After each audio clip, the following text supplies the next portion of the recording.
ও ভাই, অসম!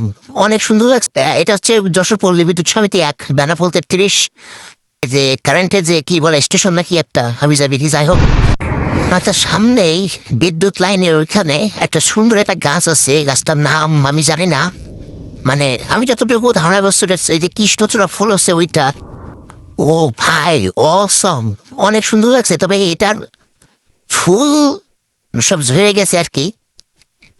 এটার ফুল দেখছি সব ঝরে গেছে, তো গাড়িটা আমি একটু পার্কিং করি।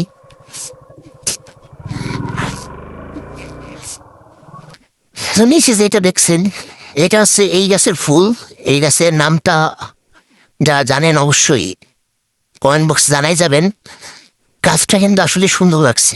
এবং আমি যদি এখান থেকে একটু ভিউ আপনাদের ধরি, এপাশেই মেন রাস্তা, মেন রাস্তার এপাশেই এই যে গাছটার ফুলের যে, এটা এখন ধরে যাচ্ছে, তবে এখান থেকে এক সপ্তাহ আগে এইটা আরো বেশি আর কি ফুলের ছিল।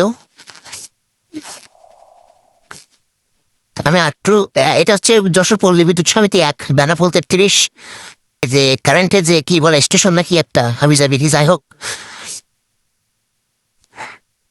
তো এখানে পাখিরা কিন্তু আসছে, সে ফুলরা, ফুলের ভেতরে কি জানি আছে, সেটা তারা সংশোধন নাকি বলে, যাই হোক সেটা বুঝছে। জায়গাটা যেরকম সুন্দর, গাছটাও তেমনি আর বেশি সুন্দর। এবং এই জায়গাটাও কিন্তু সুন্দর, আমি যেখানে দাঁড়িয়ে আছি এটা হচ্ছে অফিসের গেট, এপাশে গাছপালা দিয়ে, এপাশে গাছপালা দিয়ে। এই গাছটায় এটা কিন্তু ফল হয়, আমরা দেখতে পাচ্ছি দু একটা ফল আছে কালো কালো।